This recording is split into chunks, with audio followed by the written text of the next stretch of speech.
Bonjour à tous.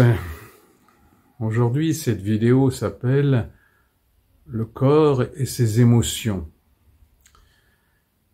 Car je pense que les émotions, c'est capital dans tout chemin véritable, intérieur, spirituel et psychologique.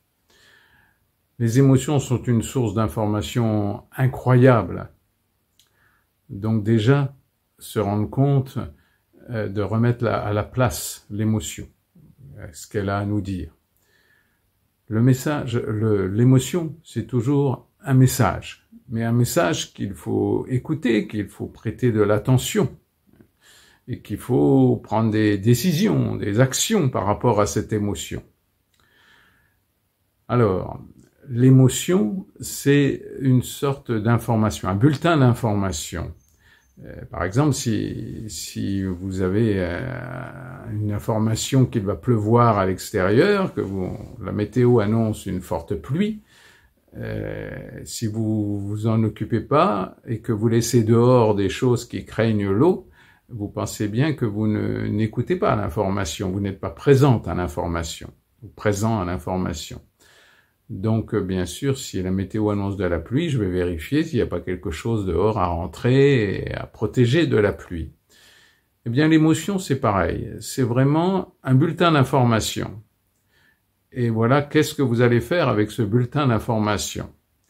Déjà, se rendre compte que l'émotion, elle vient du corps. Et donc, il faut revenir au corps. Il n'y a pas meilleur moyen que la respiration. Donc déjà, dans l'émotion, essayez de revenir à la respiration. Une respiration ample, tranquille, qui monte et qui descend régulièrement et qui est hors de techniques ou de choses apprises, mais plutôt une liberté dans cette respiration, dans l'émotion bien sûr, hein. Car souvent on peut avoir cette respiration, faire des pratiques et tout ça, et puis une fois qu'on est dans l'émotion, hop, on oublie tout. Donc c'est bien pendant l'émotion qu'il faut retrouver cette respiration ample, et de retrouver dans la respiration et dans l'émotion la joie de vivre, la joie d'exister. On n'est pas obligé d'y arriver, mais au moins de comprendre que c'est cette paix intérieure, cette joie profonde qui se trouve au fond de l'émotion. Donc l'émotion, c'est un message. Alors c'est en même temps quelque chose d'extrêmement complexe et en même temps très simple, hein. C'est-à-dire l'émotion est un message. Qu'est-ce que je fais de ce message? Alors, soit par exemple, que dit le mental à ce moment-là? Que dit le mental dans l'émotion? Que dit mon âme dans cette émotion? Que dit mon ego dans cette émotion? Donc déjà de voir, au moment où j'ai cette émotion, qu'est-ce que je suis en train de faire? Qu'est-ce que je suis en train de désirer, hein? Que dit mon désir aussi dans cette émotion? Que dit ma frustration dans cette émotion? Et donc le but, c'est bien sûr d'accepter, d'être un avec, et d'être complètement en accord avec ce qui arrive avant tout. Après, je peux peut-être trouver des solutions, prendre des décisions, faire des actions, mais toujours après l'acceptation, après le fait que l'émotion est là. J'essaye de respirer tranquillement dedans, j'essaye d'être dans l'amour de mon corps. En tout cas, j'essaye de revenir dans mon corps, dans ma respiration. Et après, la conscience peut venir. Et à ne pas confondre bien sûr avec le mental qui lui va chercher à fuir l'émotion, à la rejeter, à la juger, à en faire un drame, alors que c'est simplement un message. Et de ce message, je vais voir ce que je vais en faire. Donc, il y a souvent, peut-être rien d'ailleurs, hein, peut-être simplement se relaxer et respirer et peut-être laisser la conscience venir tranquillement du message de cette émotion.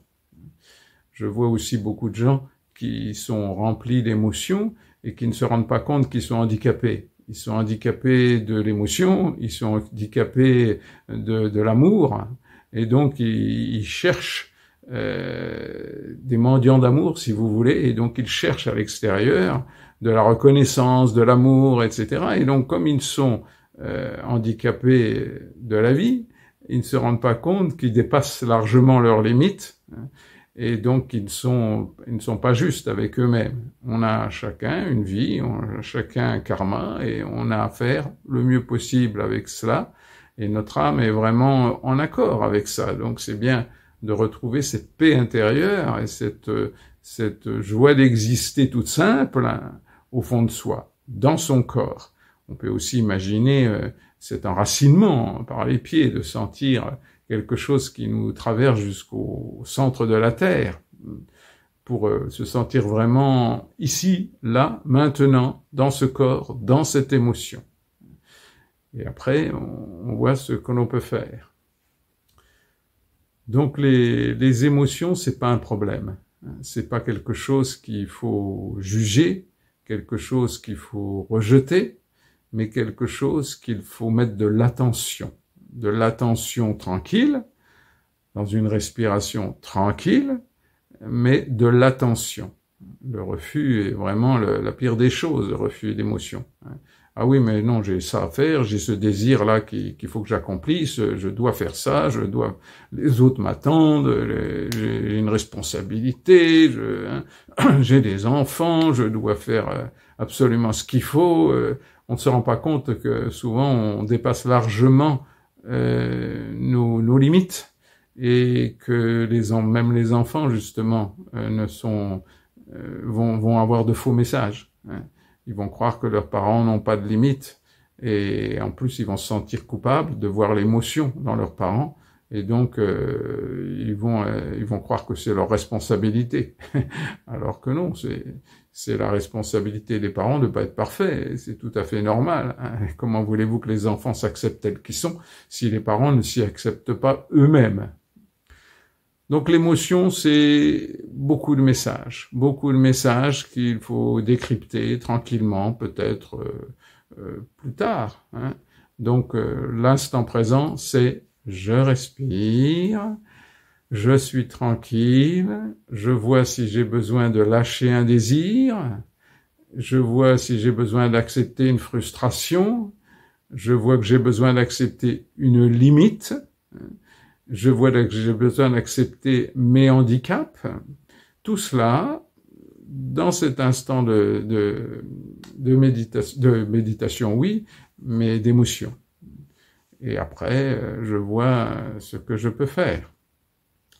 Donc, le corps et ses émotions, bien sentir que les émotions, ça fait partie du corps, hein, et même si en théorie, elles ne sont là que pour nous informer, donc puisqu'on a une émotion, il faut pas la refuser, même si on accepte cette émotion, elle va grandir peut-être, oui, si on ne lutte pas contre, elle va peut-être aller jusqu'à un paroxysme, et c'est là qu'il faut éviter toute solution extérieure, comme un médicament, comme d'aller voir un psychiatre ou quelque chose comme ça, ou un médecin qui va nous faire et qui va nous aider à lutter contre nos émotions, à les empêcher de prendre de l'ampleur. Alors que non, c'est par rapport à l'émotion que je veux prendre des décisions, mais c'est pas l'émotion qu'il faut détruire, au contraire, hein. Il faut vraiment l'aimer et lui laisser faire son processus, c'est-à-dire un processus de montée jusqu'au paroxysme où elle doit monter, et après de descendre, car une émotion est toujours, elle ne dure pas, hein, elle est toujours, oui, j'ai oublié le mot, mais c'est pas très grave, hein, elle ne dure pas de toute façon, elle a une vie et elle redescend après, donc vaut mieux attendre tranquillement qu'elle redescende sans vouloir l'attaquer au marteau-piqueur, hein, ce qui est vraiment très dangereux parce que évidemment toute émotion non acceptée, toute émotion ou alors de dépasser trop nos limites nous amène obligatoirement au corps qui lui-même va avoir une sorte de paroxysme d'émotion par des maladies, par des douleurs, par des handicaps, par des accidents aussi. Donc vous voyez que l'émotion est pas du tout à prendre à la légère. C'est vraiment quelque chose de capital, mais pas dramatique. Juste un bulletin d'information. Et qu'est-ce que je fais de ce bulletin d'information? Voilà. Ben, j'espère peut-être encore avoir passé un petit message sur l'importance et des émotions, mais en même temps de leur laisser à leur juste place, c'est-à-dire pas en faire un drame et pas les laisser nous envahir, sans y prendre soin. Bon, plein d'amour, plein de tendresse, et aussi pour mes émotions à moi, mon corps que j'aime tant. Hein. Et je vous encourage aussi à vous aimer en totalité, hein, de tout ce qui se passe en vous. Et vous verrez que la vie prend une toute autre saveur. Allez, plein de tendresse, plein d'amour et toujours du soleil dans votre cœur. Au revoir.